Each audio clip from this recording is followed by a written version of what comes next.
अस्सलामुअलैकुम, this is Usman Mirza. Welcome back to my channel. बेटा, इस वीडियो के अंदर हम डिस्कस कर रहे होंगे PMDC MDCAT mock test number 2। और मॉक टेस्ट नंबर 2 के अंदर हम डिस्कस कर रहे हैं फिजिक्स क्वेश्चन, जिसके अंदर आपको मालूम है कि 36 एमसीक्यूज होते हैं। और हर क्वेश्चन को हम वन बाय वन डिस्कस करेंगे ताकि आपके कॉन्सेप्ट जो है वो क्लियर हो सके और आपकी जो आखिरी मोमेंट में रिवीजन वाली तैयारी है वो भी अच्छे तरीके से हो जाए। तो without wasting any further time हम स्टार्ट करते हैं। उससे पहले अगर आप मेरे चैनल पे न्यू हैं तो मेरे चैनल को आप सब्सक्राइब कर लीजिए, बेल आइकन को भी प्रेस कर लीजिए और जो आने वाली वीडियोस है यानी मॉक टेस्ट है वो आपको मिल सके। तो स्टार्ट करते हैं क्वेश्चन नंबर 1। अच्छा जी बेटा, आप क्वेश्चन नंबर 1 से डिस्कशन का आगाज करते हैं। और क्वेश्चन नंबर 1 के अंदर क्या बोला जा रहा है? A photon has momentum 6 exponent -27 kilogram metre per second. This is the unit of momentum. और यहाँ हमें नंबर बता दिया है मोमेंटम का। What is a wavelength? अब यहाँ पर जो वेवलेंथ है वो बेसिकली आपसे डी ब्रोगली वेवलेंथ पूछा जा रहा है।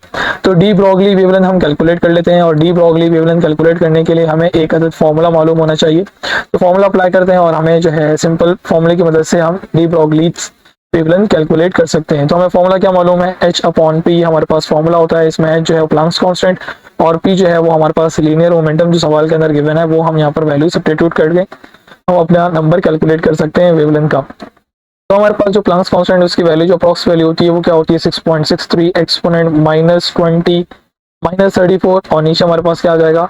नीचे हमारे पास आ जाएगा मोमेंटम यानी लीनियर मोमेंटम जो हमें सवाल के अंदर गिवन है 6 एक्सपोनेंट -27। अब देखिए यहाँ पर अगर हम इसको नोटिस करें तो हमारे पास जो 6 है वो 6 टेबल से कैंसिल आउट हो सकते हैं। तो हमारा नंबर जो है वो 1 के अराउंड ही आएगा, यानी पहला ऑप्शन ही ठीक है। तो आप इसको डायरेक्ट भी कर सकते हो, बट यहाँ पर मैं थोड़ी सिंप्लीफिकेशन करके फर्दर बता देता हूँ। तो यहाँ पर मेरा नंबर जो आ जाएगा वो क्या आ जाएगा? 1.1 और उसके बाद जो है एक्सपोनेंट वैल्यूज हम ले लेते हैं। और एक्सपोनेंट वैल्यू हम कैसे कैलकुलेट करेंगे? हमारे पास आ जाएगा -34 और +27। तो -34 और +27 मेरे पास कितना नंबर आ जाएगा? ये हो जाएगा 4 और ये हो जाएगा 3। तो इसको मैं कह सकता हूँ कि मेरे पास ये जो नंबर आ रहा है वो आ रहा है 1.1 एक्सपोनेंट -7। अब मुझे इसे -9 में कन्वर्ट करना है। तो सिंपल क्या करूंगा, मैं डेसिमल पॉइंट की शिफ्टिंग कर लूंगा और मेरे पास इस तरह से कोई नंबर आ जाएगा 110 एक्सपोनेंट -9। इसमें मैंने 2 डेसिमल पॉइंट शिफ्ट किया, 2 डेसिमल पॉइंट शिफ्ट किया टुवर्ड्स राइट। तो मैंने एक्सपोनेंट -9 कर दिया और एक्सपोनेंट -9 मुझे मालूम है कि वेवलेंथ नैनोमीटर की वेवलेंथ हो जाएगी। तो ये बन जाएगा 110 नैनोमीटर, जो कि पहले मैंने ऑप्शंस आपको टिक करके बता दिए। तो विदाउट आप वेस्टिंग फर्दर टाइम जो है वो आप इसको डायरेक्ट भी कर सकते थे, बट यहाँ पे मैंने कैलकुलेशन इस वजह से करके बता दी ताकि अगर कोई और नंबर आए तो आप उसकी कैलकुलेशन भी इजीली परफॉर्म कर सके। Next question discuss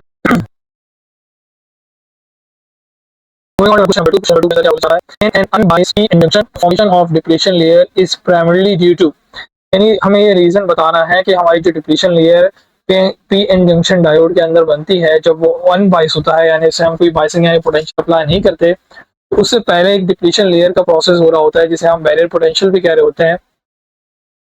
depletion layer है वो किस वजह से बनती है? तो पहला ऑप्शन क्या लिखा हुआ है? पहला ऑप्शन में मेंशन किया हुआ है एक्सटर्नल वोल्टेज। तो एक्सटर्नल वोल्टेज हम कब अप्लाई करेंगे? जब हमें बाइसिंग की जरूरत होगी, यानी अब उसे अगर हमें डायोड जो हमारे फॉर्मेशन हो चुकी है और उसके अंदर हमारे पास ये जो डिप्लीशन लेयर बन चुकी है उसको अगर हमें ब्रेक डाउन करना है तो फिर हम बाइसिंग का इस्तेमाल करते हैं, या इनहेंस करना है तो भी हम बाइसिंग का इस्तेमाल कर रहे होते हैं फॉरवर्ड एंड रिवर्स। तो ये वाला इसका ऑप्शन सही नहीं होगा, तो इसको हम इनकरेक्ट कर देते हैं। सेकंड वाला ऑप्शन में लिखा हुआ है डिफिजन ऑफ मेजॉरिटी कैरियर्स, तो ये इसका आंसर सही है। इसको हम जरा डिस्कस करेंगे अभी। Drift of the minority carriers जो है इससे हमारे पास ड्रिफ्ट करंट पैदा होता है। तो ये हमारा बेसिकली रीजन नहीं होता फॉर्मेशन ऑफ डिप्लीशन लेयर का, क्योंकि हमारे पास जो फॉर्मेशन ऑफ डिप्लीशन लेयर होती है वो मेजॉरिटी चार्ज कैरियर की वजह से होती है। तो ये आंसर इसका इनकरेक्ट हो गया। और लास्ट ऑप्शन लिखा हुआ है मैग्नेटिक फील्ड इफेक्ट, तो यहाँ पर कोई मैग्नेटिक फील्ड इफेक्ट नहीं होती। तो आप देखिए इस तरह आपके पास पी एन जंक्शन सबस्ट्रेट्स या पी जंक्शन डायोड मौजूद होता है, जिसके अंदर आप एक साइड पे आप डोप करते हो पी टाइप को और एक साइड पे आप एन टाइप को डोप करते हो, जिसके अंदर पी टाइप के अंदर मेजॉरिटी के अंदर आप होल्स नजर आ रहे हैं जो आपको व्हाइट कलर के नजर आ रहे हैं, और माइनॉरिटीज के अंदर आपको इलेक्ट्रॉन्स जो कि आपको ग्रीन कलर के मेंशन हुए नजर आ रहा है। इसी तरह एन टाइप के अंदर इलेक्ट्रॉन्स एग्जिस्ट कर रहे होते हैं और आपके पास जो माइनॉरिटीज के अंदर आपको होल्स नजर आ रहे हैं।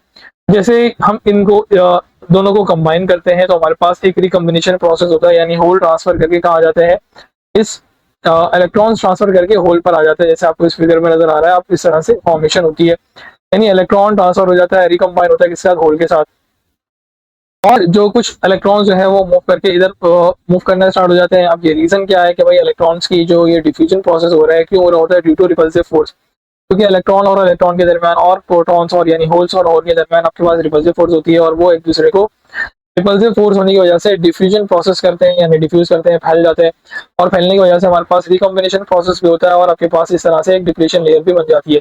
इसके अंदर हमारे पास जो इलेक्ट्रॉन्स है वो यहाँ पर आ जाते हैं, इलेक्ट्रॉन्स की फॉर्मेशन यहाँ हो जाती है, यानी यहाँ पर इलेक्ट्रॉन्स आ चुके हैं, यहाँ पर इलेक्ट्रॉन्स आ चुके हैं, इलेक्ट्रॉन्स यहाँ पर आ चुके हैं, इलेक्ट्रॉन्स, और इस साइड पर आपके पास क्या बन जाएंगे, होल्स आ जाते हैं, और यहाँ पर आपके पास होल्स आ जाते हैं, तो उसी को हम यहाँ पर मेंशन कर लेते हैं ब्लैक कलर से। यहाँ पर आपके पास पॉजिटिव चार्ज आ गया, पॉजिटिव चार्ज आ गया। तो ये डिफ्यूजन प्रोसेस हो गया। ये जो आपके पास एक आपके पास एक रीजन बन चुका होता है, इसे हम बैरियर पोटेंशियल डिप्लीशन रीजन कहते हैं, और इसके अंदर इलेक्ट्रिक फील्ड की डायरेक्शन आपको फ्रॉम पॉजिटिव टू नेगेटिव इस तरह से बन जाएगी। यानी आपको इस अगर इसको इस डिप्लीशन रीजन को ब्रेक करना है तो उसको आपको इस इलेक्ट्रिक फील्ड को खत्म करना पड़ेगा, यानी इलेक्ट्रिक पोटेंशियल अप्लाई करना पड़ेगा, और यही जब इलेक्ट्रिक पोटेंशियल अप्लाई करते हैं तो इस प्रोसेस को बाइसिंग कहा जाता है। तो खैर आपके पास इस तरह से डिप्लीशन रीजन की प्रोसेस हो रहा होता है, जिसके अंदर आपके पास जो मेजॉरिटी चार्ज कैरियर्स होते हैं वो एक तो रिकम्बाइन प्रोसेस हो रहा होता है, और दूसरा डिफ्यूजन प्रोसेस, यानी वो अपने सबस्ट्रेट से मूव करके दूसरे वाली लेयर के अंदर चले जाते हैं, और आपके पास इस तरह से एक प्रोसेस होता है। और ये प्रोसेस कब तक चलता रहता है, जबकि पास आपके इलेक्ट्रिक फोर्स ऑफ रिपल्शन और इलेक्ट्रिक फोर्स ऑफ अट्रैक्शन बराबर ना हो, जब तक ये प्रोसेस होता है डिफ्यूजन प्रोसेस। और जब प्रोसेस कंप्लीट हो जाता है तो आपके पास इसका जो पोटेंशियल, अगर ये आपके पास सिलिकॉन डायोड है तो इसका पोटेंशियल बन जाता है 0.7 वोल्ट, और इस 0.7 वोल्ट को जो अप्लाई करते हैं तो आपके पास ये जो रीजन है ये ब्रेक डाउन हो जाता है, अगर फॉरवर्ड बाइसिंग आपने करनी है। इस सवाल का जो आंसर है वो क्या बन जाएगा, diffusion of majority charge carriers. बोला जा रहा है, 3 identical capacitors are connected so that they are in parallel, and this parallel combination is connected in series with a third capacitor. Each capacitor has a capacitance C. What is the equivalent capacitance? 3 identical capacitors हैं, पहले हम capacitors के नाम रख लेते हैं, let's say C1, C2, C3, और ये हमारे पास क्या है, C के बराबर है, और तीनों identical capacitors हैं, जिसमें से 2 कैपेसिटर किसमें लगे हुए हैं, 2 कैपेसिटर हमें बता दिए कि 2 कैपेसिटर्स पैरेलल में लगे हुए हैं, और उसके बाद जो तीसरा कैपेसिटर है तो उनके सीरीज में अटैच हुआ है, तो आपने तीसरा कैपेसिटर उनकी और इनका इक्विवेलेंट मालूम करना है। तो आपको मालूम है कि आपके पास जो C1 C2 है ये किसमें लगे हुए हैं, C1 C2 आपके पैरेलल में अटैच हुए हैं, तो सिंपल आप कैपेसिटर को ऐड अप कर दोगे, पैरेलल में कैपेसिटर क्या कर देते हैं, ऐड कर देते हैं, पैरेलल कॉम्बिनेशन अप्लाई कर लेंगे, किसके अंदर अप्लाई करेंगे, पैरेलल कॉम्बिनेशन अप्लाई कर लेंगे C1 C2 के लिए, C1 एंड C2 के लिए अप्लाई कर लेंगे, और उन्हें हम ऐड अप कर लेंगे, यानी हमारे पास जो न्यू कैपेसिटर है जिसे हम C4 कह रहे हैं, तो कैसे मालूम हो सकता है C1 और C2, यानी C1 C2 की वैल्यू सेम है तो 2C बन जाएगा। हमारे पास इनका नेक्स्ट डायग्राम जो बन जाएगी वो क्या बन जाएगी, यानी हमारे पास ये जो दो C1 C2 इनका इक्विवेलेंट में मालूम कर लिया, C4 आ गया, और C4 के साथ हमने C3 अटैच कर दिया जो कि सीरीज में अटैच हुआ नजर आ रहा है आपको। तो सीरीज में क्या करते हैं, सिंपल आपने क्या करना है, इनका रेसिप्रोकल कर लेना है, अब यानी आपके पास जो नेट इक्विवेलेंट अब आप निकालोगे वो कैसे निकालोगे, 1 अपॉन करके, ठीक है, सीरीज में आप सीरीज कॉम्बिनेशन के अंदर आप 1 अपॉन यानी रेसिप्रोकल वाले टर्म्स इस्तेमाल कर रहे होते हैं for the net equivalent. C3 और C4 को आपने ऐड अप कर लेना है, C3 आपके पास क्या है, C है, और C4 आपके पास कितना आया, 2C आ गया, आपने ऐसे ले लिया, 2C आपके पास LCM हो गया, तो इधर आ गया 2 और इधर आ गया हमारे पास 1, तो ये हो जाएगा 1 अपॉन C इक्विवेलेंट, तो C इक्विवेलेंट आपके पास क्या आ जाएगा, 2C अपॉन 3, 2C अपॉन 3, जो कि ऑप्शन ए में आपको सही नजर आ रहा है, तो इसका राइट आंसर हो जाएगा ऑप्शन। अच्छा बेटा, अब नेक्स्ट क्वेश्चन डिस्कस करते हैं, और नेक्स्ट क्वेश्चन के अंदर क्या बोला जा रहा है, metallic wire initially has a resistance of 12 ओम। एक हमारे पास मेटालिक वायर है जिसकी इनिशियल रेजिस्टेंस हमें बताइए, और कितनी बताइए, 12 ओम बता दिए। It is stretch uniformly until its length become 4 times, यानी हमारे पास जो वायर है उसकी लेंथ को हमने कितने टाइम्स इंक्रीज कर दिया, 4 टाइम्स इंक्रीज कर दिया। It's initial length while the volume remain constant, volume remain constant का मतलब क्या है, हमारा वॉल्यूम चेंज नहीं हो रहा, यानी वॉल्यूम कांस्टेंट, वॉल्यूम कांस्टेंट मतलब क्या है, आपका जो इनिशियल वायर है, इनिशियल वायर का जो वॉल्यूम था वो जब आपने वायर को स्ट्रेच किया तो वॉल्यूम आपका चेंज नहीं हुआ। तो आप जो आपके पास जो वॉल्यूम है उसको आप कैसे कैलकुलेट करते हो, एरिया मल्टीप्लाई बाय लेंथ करके कैलकुलेट कर लेते हो, तो A dash into L dash हमारे पास फाइनल वॉल्यूम आ गया, और इनिशियल वॉल्यूम को लिख लेंगे A मल्टीप्लाई बाय लेंथ, यानी एरिया मल्टीप्लाई बाय लेंथ। तो यहाँ से हम A डैश की वैल्यू कैलकुलेट कर लेते हैं, और A डैश की वैल्यू हम कैसे निकालेंगे, AL divide by L dash. तो यहाँ से हमारे पास क्या आ जाएगा, A dash will be equals to A divide by L divide by 4, तो L से L कैंसिल आउट हो जाएगा, तो हमारे पास A डैश किसके बराबर हो जाएगा, A डैश बराबर हो जाएगा A डिवाइड बाय 4 के। तो हम कैलकुलेट कर लेते हैं, अब हम रेजिस्टेंस कैलकुलेट करते हैं, और रेजिस्टेंस हमारे पास किस तरह से कैलकुलेट करेंगे, रेजिस्टेंस हम कैलकुलेट कर लेंगे with the help of formula, और फार्मूला क्या है, रो L अपॉन A, उसी फार्मूले को यहाँ पर अप्लाई करते हैं, R डैश इसके बराबर हो जाएगा rho L divide by A dash, और यहाँ पर L डैश पुट कर लेंगे, तो resistivity of the material change नहीं होगी। तो हमारे पास rho as it is L dash कितना हमारे पास, एल डैश हमारे पास था 4L, और ये हमारे पास आ गया A डिवाइड बाय 4, यानी A डैश हमने पुट कर लिया A डिवाइड बाय 4। अब ये जो 4 है और ये वाला 4 आपस में मल्टीप्लाई हो जाएंगे, और हम ये कह सकते हैं कि हमारी जो रेजिस्टेंस है वो कितने टाइम्स इंक्रीज हो गई, 16 टाइम्स इंक्रीज हो गई, क्योंकि हमने R को R से 4 से मल्टीप्लाई कर लिया, बाकी रो L अपॉन 4 बराबर। अब इनिशियल थ्योरी हमें सवाल के अंदर कितनी बताई थी, हमारे पास कितनी, तो हम मल्टीप्लाई करवाएंगे और इस चीज को हम 12 से मल्टीप्लाई करवाएंगे, तो हमारे पास क्या नंबर आ जाएगा, 192 ओम्स आ जाएगा। 192 ओम्स ये हमारे पास आ गई मेटालिक वायर। अच्छा जी बेटा, अब नेक्स्ट क्वेश्चन डिस्कस करते हैं, और नेक्स्ट क्वेश्चन के अंदर क्या बोला जा रहा है, a photon enter a uniform magnetic field perpendicular to the velocity with the kinetic energy के। तो एक फोटोन यूनिफॉर्म मैग्नेटिक फील्ड के अंदर मूव कर रहा है, और इस तरह से मूव कर रहा है कि इसकी जो वेलोसिटी ऑफ द इलेक्ट्रॉन है, sorry velocity of the photon है, वो परपेंडिकुलर है किसके, मैग्नेटिक फील्ड के। अगर परपेंडिकुलर होगा तो इनके दरमियान एंगल बन जाएगा 90 डिग्री, और साइन 90 हमारे पास हो जाएगा 1 के बराबर, यानी हम साइन थीटा वाला फैक्टर को एलिमिनेट कर देंगे। अब ऐसा हम क्यों कर रहे हैं, देखिए हम थोड़ा सा इस रिलेशन को बनाकर भी चेक करते हैं। पहले हम काइनेटिक एनर्जी को मेंशन कर लेते हैं। इनिशियल जो काइनेटिक एनर्जी है उसको हमने K1 बोल दिया, और वो हमें K के बराबर गिवन है। एनदर प्रोटॉन, और अभी दोबारा से प्रोटॉन है जिसका मास इक्वल होगा, चार्ज भी इक्वल होगा, enter the same magnetic field, magnetic field भी सेम है। अब काइनेटिक एनर्जी कितनी हो गई, काइनेटिक एनर्जी इंक्रीज होकर कितनी हो गई, 4K हो गई। रेडियस ऑफ सर्कुलर पाथ बताइए क्या होगा, तो हम कैलकुलेट कर लेंगे R1 डिवाइड बाय R2। हम रिलेशन, हमें बात मालूम है कि जो हमारे पास radius of circular path in terms of kinetic energy क्या होता है, under root 2mk upon QB। 2mk upon QB, QB वाला पैरामीटर कांस्टेंट है, M वाला पैरामीटर कांस्टेंट है, और 2 वाला पैरामीटर भी कांस्टेंट है, सिर्फ K चेंज हो रहा है। तो यहाँ पे हम लिख लेंगे under root K1 divide by K2, K1 divide by K2। K1 divide by 2 कैसे आ गया, K1 डिवाइड बाय K2 इस तरह से आया क्योंकि हमारे पास जो बाकी फैक्टर्स हैं, यानी मास, चार्ज और मैग्नेटिक फील्ड, ये सारे पैरामीटर कांस्टेंट है। इसका मतलब जो रेडियस है वो सिर्फ काइनेटिक एनर्जी डिपेंडेंट नजर आ रहा है, under root of kinetic energy dependency नजर आ रही है, तो उसी फैक्टर को हम यहाँ पर इस्तेमाल कर लेंगे। अब K1 की अब आपने K लिख लिया, और K2 की अब लिख लिया 4K, और इसको आपने कैंसिल आउट किया, तो आपके पास क्या रेशो बन रहा है, आपके पास रेशो बन जाएगा R1 upon R2 will be equals to 1:2। 1:2 वाला फैक्टर आपको ऑप्शन ए में सही नजर आ रहा है, तो इसका राइट आंसर बन जाएगा option A. Moving on, next question के अंदर बोला जा रहा है, नेक्स्ट क्वेश्चन के अंदर बोला जा रहा है the voltage given by the equation V is equals to 311 sin 120 pi t volt has a frequency of. तो आपने कुछ भी नहीं करना, आपको ये रिलेशन मालूम होना चाहिए कि आपके पास जो एसी जनरेटर का वोल्टेज फॉर्मूला होता है, यानी VT will be equals to V naught sin omega t, और फ्रीक्वेंसी कैलकुलेट करने के लिए आपको ये ओमेगा की जरूरत पड़ेगी। ओमेगा और फ्रीक्वेंसी की रिलेशन क्या है, 2πf। तो ओमेगा आपको सवाल के अंदर कितना बताया, हम कंपैरिजन कर लेते हैं।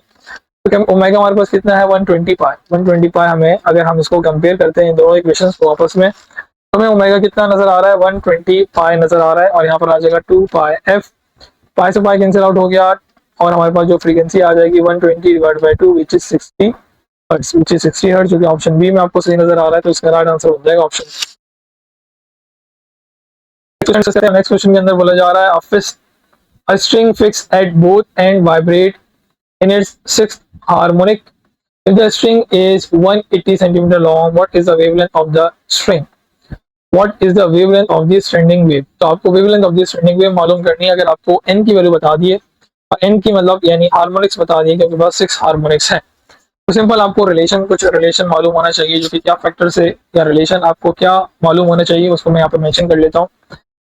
तो रिलेशन क्या था, 2L divide by n, 2L divide by n, ये आपके पास रिलेशन होता है वेवलेंथ कैलकुलेट करने का। तो सिंपल आप ये रिलेशन इस्तेमाल कर लेंगे, तो यहाँ पर लिख लेंगे वेवलेंथ ऑफ 6, आपको 6 मालूम करना है। 2L की जगह पर आपने क्या लिखना है, 180, तो लिख दिया 180, और नीचे डिवाइड बाय किससे कर दोगे, नीचे डिवाइड बाय कर दोगे 6, 3 टाइम्स, यहाँ पे 3 लिख देंगे, और हम इसको 2 को 3 से मल्टीप्लाई कर लेंगे। तो 2 को हमने 3 से मल्टीप्लाई कर लिया, which is equals to 60 centimetre.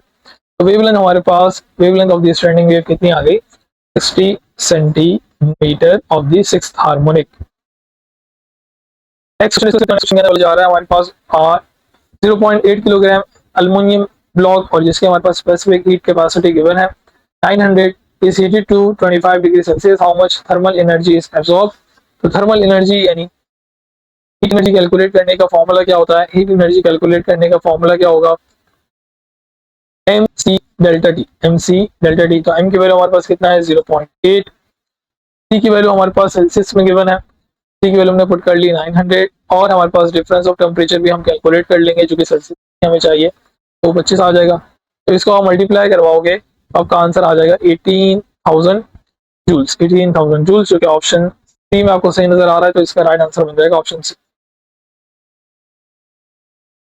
Unit of molar heat capacity, molar heat capacity के अंदर आपके पास नंबर ऑफ मोल्स वाला पैरामीटर आ जाएगा और नंबर ऑफ मोल वाला पैरामीटर सिर्फ आपको एक ही जगह यानी दो जगह नजर आ रहा है, तो आप ये वाले ऑप्शंस को एलिमिनेट कर दोगे। तो फॉर्मूला देखते हैं, तो हीट कैपेसिटी से आप इसको फॉर्मूले को कैलकुलेट कर सकते हो, सिर्फ यहाँ पर मास या फिर अपने नंबर ऑफ मोल्स, यानी यहाँ पर सी आ जाएगा,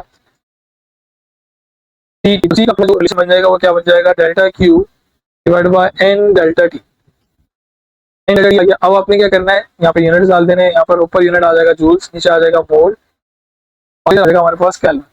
और इसको जो फर्दर ऊपर करके लिखोगे तो क्या बन जाएगा, mole inverse into kelvin inverse, जो कि ऑप्शन बी में आपको सही नजर आ रहा है, तो इसका राइट आंसर बन जाएगा option B. During an isochoric process 500 joules of heat is supplied to an ideal monoatomic gas, the change in internal energy will be। तो आइसोकोरिक प्रोसेस के अंदर आपको बात मालूम है कि आपका जो चेंज इन वॉल्यूम है वो जीरो होता है, यानी वॉल्यूम कांस्टेंट होता है। वॉल्यूम कांस्टेंट होगा तो बर्डन भी जीरो हो जाएगा, बर्डन भी जीरो हो जाएगा। अब यहाँ पर आप first law of thermodynamics apply कर लोगे, तो आपने सिस्टम को हीट सप्लाई की जो कि किस में कन्वर्ट होना चाहिए था, इंटरनल एनर्जी और बर्डन के अंदर, तो ये वाला फैक्टर तो जीरो हो गया, तो आप बोलोगे कि आपकी जो भी आपने हीट सप्लाई की है वो किस में कन्वर्ट हो जाएगी, इंटरनल एनर्जी के अंदर। तो इंटरनल एनर्जी कितनी हो जाएगी, 500 जूल्स हो जाएगी, 500 जूल्स हो जाएगी, जो कि आपको ऑप्शन सी में आप सही नजर आ रहा है, तो इसका राइट आंसर बन जाएगा आपका ऑप्शन सी। हम 500 प्रॉपर तरीके से मेंशन कर लेते हैं, तो हमारे पास answer 500। flows through a pipe of uniform cross section under constant pressure, where the pipe narrow the pressure, the water pressure will be।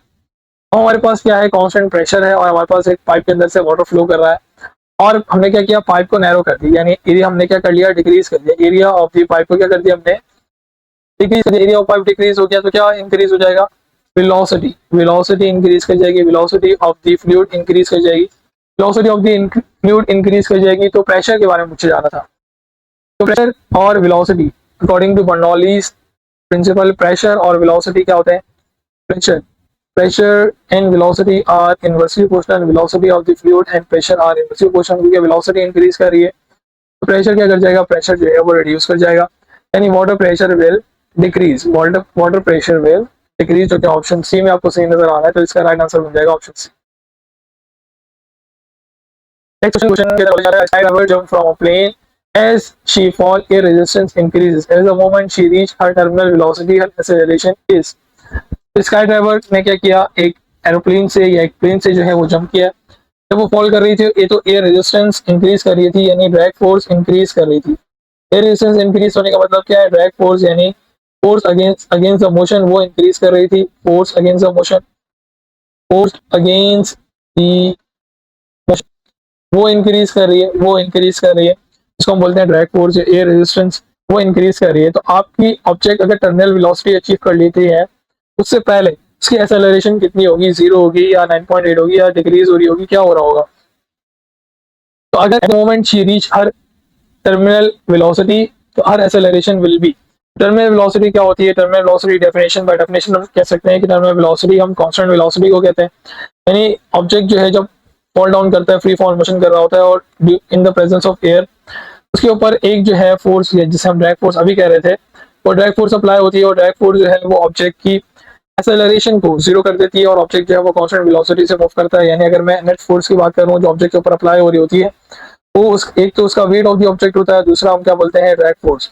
और अगर ये दोनों फोर्सेज यानी ड्रैग फोर्स और weight of the object balance हो जाती है तो आपकी नेट फोर्स जीरो हो जाती है, नेट फोर्स जीरो हो जाती है तो बॉडी एक्सेलरेशन जीरो हो जाती है, और बॉडी एक्सेलरेशन जीरो होने की वजह से ऑब्जेक्ट जो है वो कांस्टेंट वेलोसिटी से मूव करता है, फॉल डाउन करता है, और इसी कांस्टेंट वेलोसिटी को हम बोलते हैं टर्मिनल वेलोसिटी। तो हमको बोला गया है कि आपके पास ऑब्जेक्ट जो है वो टर्मिनल वेलोसिटी अचीव कर चुका है, यानी जो ऑब्जेक्ट से मुराद जो पर्सन है वो जो है वो टर्मिनल वेलोसिटी अचीव कर चुका है, तो उस वक्त क्या होगा, टर्मिनल वेलोसिटी उस वक्त अचीव करेगा जब उसकी नेट एक्सेलरेशन कितनी होगी, 0।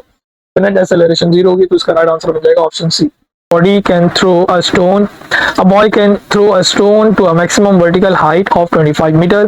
What is the maximum horizontal distance that can throw the same stone? तो हमें क्या मालूम करना है, मैक्सिमम वर्टिकल हाइट यानी एच मैक्स हमें बता दिया है। एच मैक्स हमें कितना बता दिया, मैक्सिमम वर्टिकल हाइट हमारे पास कितनी है 25 मीटर हमें बताई है, और मैक्सिमम रेंज हमें कैलकुलेट करनी है। तो मैक्सिमम रेंज कैसे कैलकुलेट करते हैं, 2 times of the maximum height, 2 times of the maximum height. तो 2 को मैंने मल्टीप्लाई कर लिया सिंपली 25 के साथ, तो मेरे पास मुझे मालूम होगी मैक्सिमम रेंज, और मैक्सिमम रेंज कितनी हो जाएगी 50 मीटर। 50 मीटर वाला ऑप्शन मुझे ऑप्शन बी में सही नजर आ रहा है, तो इसका राइट आंसर क्या बन जाएगा 50 मीटर। नेक्स्ट क्वेश्चन डिस्कस करते हैं, और नेक्स्ट क्वेश्चन के अंदर क्या बोला जा रहा है, a stream of water flows vertically downward from a high reservoir of a turbine located well below, ignoring the air resistance, which principle best explain why the water gain speed as it fall। यानी एक scenario हमने consider कर लिया, और हमारे पास जो है एक वाटर रिजर्वायर मौजूद है जहां से हमारे पास जो है वाटर जो है वो फॉल कर रहा है, वाटर जो है वो फॉल कर रहा है। ये हमारे पास आ गया वाटर, ये हमारे पास हो गया वाटर, और ये हमारे पास हो गया रिजर्वायर। रिजर्वायर जहां पर हमने वाटर को स्टोर किया हुआ था, और वाटर स्टोर होने की वाटर को वहां से हमने रिलीज किया, और ये वाटर जो है वो फॉल कर रहा है एट द ग्राउंड। तो ऐसे जो है वो ऑब्जेक्ट जो है वो डाउनवर्ड मूव कर रहा है, यानी वाटर डाउनवर्ड मूव कर रहा है ऑन टू द टरबाइन, और फिर वो टरबाइन जो है वो मूव कर रही होगी, और it can generate some energy as well. तो अब ऑप्शन में देखते हैं हमसे क्या पूछा जा रहा है, हमसे पूछा जा रहा है अगर हम एयर रेजिस्टेंस को इग्नोर कर दें तो हमें वाटर की स्पीड जो है वो इंक्रीज होती हुई नजर क्यों आती है, what is the basic reason behind. तो पहला ऑप्शन लिखा हुआ है कि water mass increase during the fall, water mass increase नहीं होता, तो ये वाला ऑप्शन सही नहीं है। Gravitational potential energy is convert into kinetic energy, तो ये बात बिल्कुल सही नजर आ रही है। यहाँ पर ऑब्जेक्ट के पास कौन सी एनर्जी मौजूद होगी, यहाँ पर इसके पास मौजूद होगी gravitational potential energy. Gravitational potential energy जैसे मैंने ऑब्जेक्ट को यहाँ से यानी वाटर को यहाँ से रिलीज किया, तो जो ग्रेविटेशनल पोटेंशियल एनर्जी है वो किसमें कन्वर्ट कर रही होगी, वो किसमें कन्वर्ट हो रही होगी काइनेटिक एनर्जी के अंदर, वो काइनेटिक एनर्जी के अंदर कन्वर्ट हो रही होगी एज इट फॉल्स। तो ये वाला ऑप्शन बिल्कुल सही नजर आ रहा है। तो pressure of the atmosphere accelerate the pressure, तो ऐसा नहीं है, प्रेशर जो है ऑफ द वाटर जो है वो ग्रेटर होगा as compare to pressure of the air. The density of the water decrease with height, ऐसा नहीं है, density of the water same रहती है, चेंज नहीं होगी। तो ये वाले दो ऑप्शन भी इनकरेक्ट हो गए। तो ऑप्शन बी इसके अंदर सही नजर आ रहा है, जिसके अंदर मुझे law of conservation of energy fulfil होती हुई नजर आ रही है। यानी हमारे पास जो ऑब्जेक्ट है उसके पास जो ग्रेविटेशनल पोटेंशियल एनर्जी है, यानी वाटर के पास जो ग्रेविटेशनल पोटेंशियल एनर्जी है, जब उसको मैंने फॉल करवाया तो उसकी जो एनर्जी है वो किस में कन्वर्ट हो रही है, काइनेटिक एनर्जी के अंदर कन्वर्ट हो रही है। तो इसका राइट आंसर बन जाएगा ऑप्शन बी। उसके अंदर बोला जा रहा है cart experience two horizontal force acting in opposite direction, the force act to the right is larger than the force acting to the left. तो लेट्स से मेरे पास एक कार्ट, लेट्स से मेरे पास एक ऑब्जेक्ट है, और ऑब्जेक्ट के ऊपर दो फोर्स अप्लाई हो रही है, ऑब्जेक्ट के ऊपर दो फोर्स अप्लाई हो रही है। ये मैंने ऑब्जेक्ट बना लिया और इसके ऊपर दो फोर्स अप्लाई हो रही है। अब सवाल हमने पढ़ लिया, और सवाल के अंदर क्या बोला जा रहा है कि हमारे पास दोनों फोर्सेस किस तरह एक्ट कर रही हैं, ऑपोजिट इन डायरेक्शन है और हॉरिजॉन्टल फोर्सेस है। तो हॉरिजॉन्टल फोर्सेस हम बना लेंगे, the force acting on a right is larger. तो ये वाली जो फोर्स है जो कि टुवर्ड्स राइट मूव कर रही है वो ग्रेटर है, वो ग्रेटर है, यानी ये हमारे पास फोर्स ग्रेटर है इन मैग्नीट्यूड, और ये हमारे पास जो है फोर्स जो है वो स्मॉलर है, ये हमारे पास फोर्स जो है स्मॉलर है, जिसको मैंने मैग्नीट्यूड वाइज भी स्मॉल करके बनाया। तो ये हमारे पास स्मॉलर फोर्स आ गई है, हमारे पास स्मॉलर फोर्स आ गई, which is statement correctly describe the carts motion. तो मुझे बात मालूम है जहां पर हमारे पास नेट फोर्स एक्ट कर रही होगी उसी डायरेक्शन में मेरे पास मोशन हो रहा होगा। तो नेट फोर्स कैसे कैलकुलेट करेंगे, F greater minus F smaller. तो मुझे एफ ग्रेटर जो है वो यानी एफ जो है वो ग्रेटर फोर्स यहाँ पे नजर आ रही है टुवर्ड्स राइट, तो ऑब्जेक्ट जो है वो राइट डायरेक्शन में मूव करना चाहिए, टुवर्ड्स राइट मूव करना चाहिए, तो टुवर्ड्स राइट मूव करना चाहिए क्योंकि वहां पर लार्जर फोर्स है। तो ये बात हम यहाँ पे देखेंगे, it accelerate in the direction of larger force. तो ये वाला ऑप्शन बिल्कुल सही नजर आ रहा है, क्यों, क्योंकि मेरे पास नेट फोर्स किस डायरेक्शन में एक्ट कर रही होगी, लार्जर फोर्स की डायरेक्शन में एक्ट कर रही होगी। तो जिस डायरेक्शन मेरे पास नेट फोर्स एक्ट कर रही होगी उसी डायरेक्शन में ऑब्जेक्ट एक्सेलरेट करेगा, यानी कार्ट मोशन परफॉर्म कर रहा होगा। It move with a constant speed because the force act in opposite direction. तो देखें ऑपोजिट डायरेक्शन में एक्ट कर रही है, अगर मेरे पास net force acting on object zero होता तो ऑब्जेक्ट जो है वो उनकी स्पीड जीरो होती, कांस्टेंट स्पीड फिर भी नहीं होती। बट यहाँ पर मुझे बोला जा रहा है ऑब्जेक्ट जो है वो ऑपोजिट डायरेक्शन मूव कर रहे हैं, ऑब्जेक्ट के ऊपर जो फोर्स अप्लाई हो रही है वो ऑपोजिट डायरेक्शन में है, और जो ऑब्जेक्ट के ऊपर जो फोर्स अप्लाई हो रही है वो एक फोर्स ग्रेटर है विद रिस्पेक्ट टू अदर। तो जो फोर्स ग्रेटर होगी उसी के डायरेक्शन में मोशन परफॉर्म हो रहा होगा। It remain stationery regardless of the force magnitude, ऐसा नहीं है। It accelerate toward the smaller force, नहीं ऐसा नहीं है, ग्रेटर फोर्स के डायरेक्शन में ऑब्जेक्ट मूव कर रहा होगा। तो इसका राइट आंसर बन जाएगा ऑप्शन ए। क्वेश्चन क्या बोला जा रहा है, two identical objects are released simultaneously from a same height, one is simply dropped and other is given a horizontal push, assuming air resistance is negligible, which statement is correct। तो दो identical objects हैं, उनको हमने एक साथ release किया है from the same height, दोनों की हाइट भी सेम है और ऑब्जेक्ट के मासेस भी सेम है। तो दो ऑब्जेक्ट्स मैंने इस तरह कंसिडर कर लिए, एक ऑब्जेक्ट 1 और एक ऑब्जेक्ट 2, दोनों को हमने सेम हाइट से रिलीज करना है, दोनों को हमने सेम हाइट से रिलीज किया। लेट्स से मेरे पास ग्राउंड से एक पर्टिकुलर हाइट पर ऑब्जेक्ट्स मौजूद हैं, तो ये मेरे पास आ गया ग्राउंड, मेरे पास आ गया ग्राउंड और मैंने किसी पर्टिकुलर हाइट से ऑब्जेक्ट को रिलीज किया। कैसे रिलीज कर रहा हूँ, उसकी कुछ कंडीशंस हैं। एक तो मेरे पास दोनों आइडेंटिकल ऑब्जेक्ट्स हैं,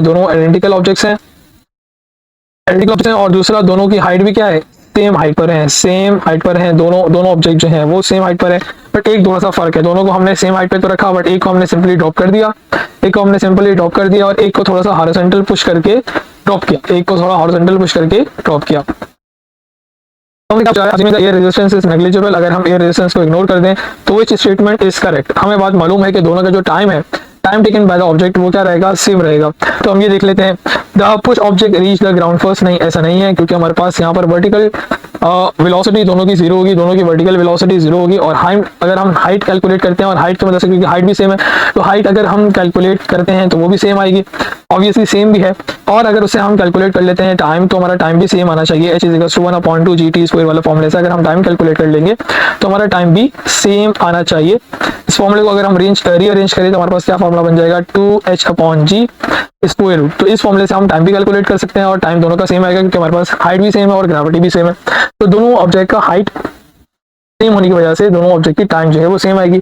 और अगर टाइम सेम होगा तो हम बोलेंगे both object will reach the ground at the same time, the drop object reach the ground first. ऐसा नहीं है, क्योंकि दोनों की वर्टिकल वेलोसिटी, दोनों की इनिशियल वर्टिकल वेलोसिटी क्या है, जीरो। दोनों की ऑब्जेक्ट की इनिशियल वर्टिकल वेलोसिटी क्या है, जीरो। और जब वेलोसिटी जीरो हो जाएगी तो हम इस रिलेशन यानी सेकंड इक्वेशन ऑफ मोशन की वजह से हम देख सकते हैं कि हमारे पास यहाँ पर कोई वेलोसिटी डिपेंडेंट कोई पैरामीटर नजर नहीं आ रहा। इसका मतलब सिर्फ किसके ऊपर डिपेंड कर रहा है, हाइट के ऊपर डिपेंड कर रहा है और ग्रेविटी के ऊपर डिपेंड कर रहा है। और ऑब्जेक्ट के सवाल के अंदर हमें बता दिया कि हाइट और ग्रेविटी कांस्टेंट है, यानी सेम है दोनों केस के अंदर। तो दोनों का टाइम ऑफ फ्लाइट यानी दोनों जो है वो सेम पॉइंट पर, दोनों जो है सेम टाइम पर ऑब्जेक्ट जो है वो ग्राउंड पर हिट करेंगे। That arrival time depend on the masses. नहीं, ऐसा नहीं है, टाइम मास के ऊपर डिपेंड नहीं कर रहा। हमें ये जो इक्वेशन है ये मास डिपेंडेंट नजर नहीं आ रही। अच्छा जी बेटा, क्वेश्चन नंबर 5 डिस्कस करते हैं। और क्वेश्चन नंबर 5 के अंदर क्या बोला जा रहा है, two negatively charge particles are brought close together, what happens to the electric potential energy of the system.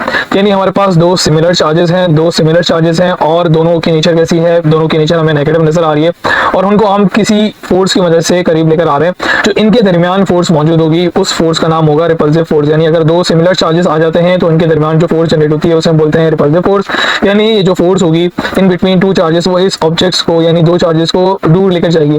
But हम क्या कर रहे हैं, हम अगेंस्ट दी इलेक्ट्रिक फील्ड या इलेक्ट्रिक फोर्स जो है वो काम कर रहे हैं और जो काम कर रहे हैं उस अमाउंट ऑफ वर्क को हम in the form of energy store कर रहे होंगे और उसी एनर्जी को हम बोला जाएगा इलेक्ट्रिक पोटेंशियल एनर्जी।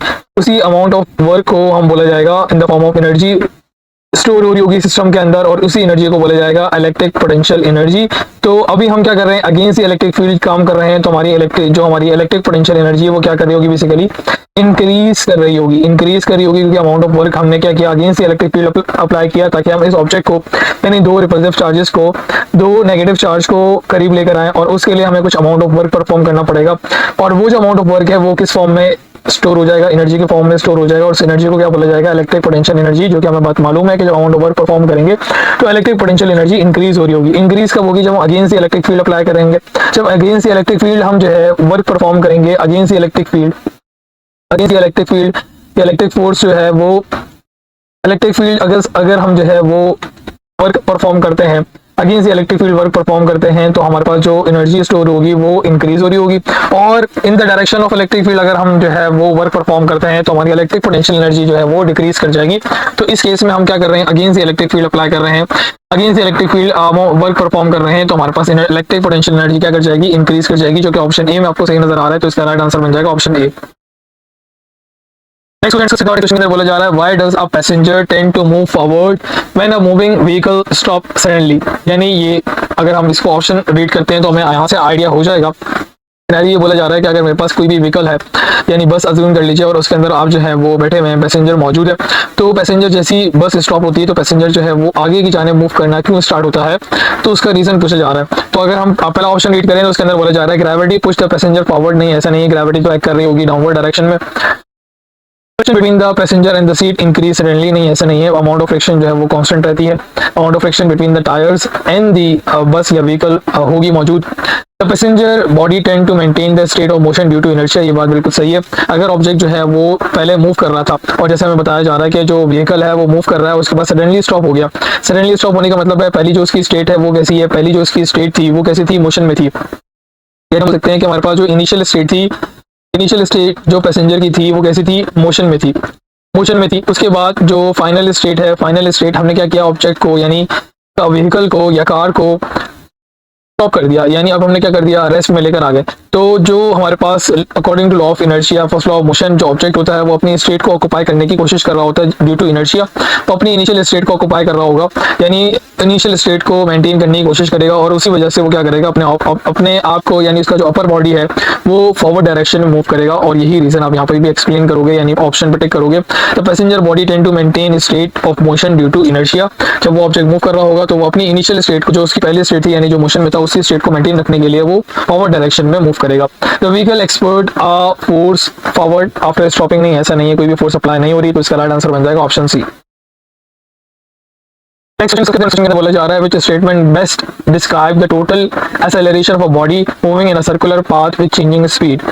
अब टोटल एक्सेलरेशन की बात कर रहे हैं तो, और हमारे यहाँ पर जो ऑब्जेक्ट का सर्कुलर पाथ मोशन जो हो रहा है उसके अंदर हमारी स्पीड भी चेंज हो रही है। तो अगर स्पीड भी चेंज हो रही है तो हमारे पास दो तरीके से एक्सेलरेशन प्रोड्यूस हो रही होगी, एक तो वेलोसिटी चेंज होने की वजह से यानी डायरेक्शन चेंज होने की वजह से, और एक मैग्नीट्यूड के चेंज होने की वजह से। तो जो डायरेक्शन चेंज होने की वजह से एक्सेलरेशन प्रोड्यूस हो रही होती है उसे हम बोलते हैं, यानी जिसके अंदर हमारी स्पीड कांस्टेंट होती है और ऑब्जेक्ट की डायरेक्शन कंटिन्यूअसली चेंज हो रही होती है, उस एक्सेलरेशन को बोला जाता है सेंट्रीपिटल एक्सेलरेशन, सेंट्रीपिटल एक्सेलरेशन।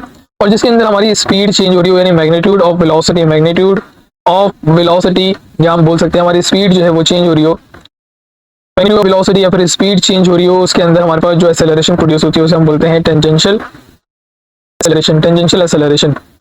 तो हमारे पास टोटल एक्सेलरेशन क्या होगी, अगर ऑप्शन को रीड करें तो इसके अंदर पहला बोला जा रहा है it always point away from the centre of the circle, नहीं ऐसा नहीं है।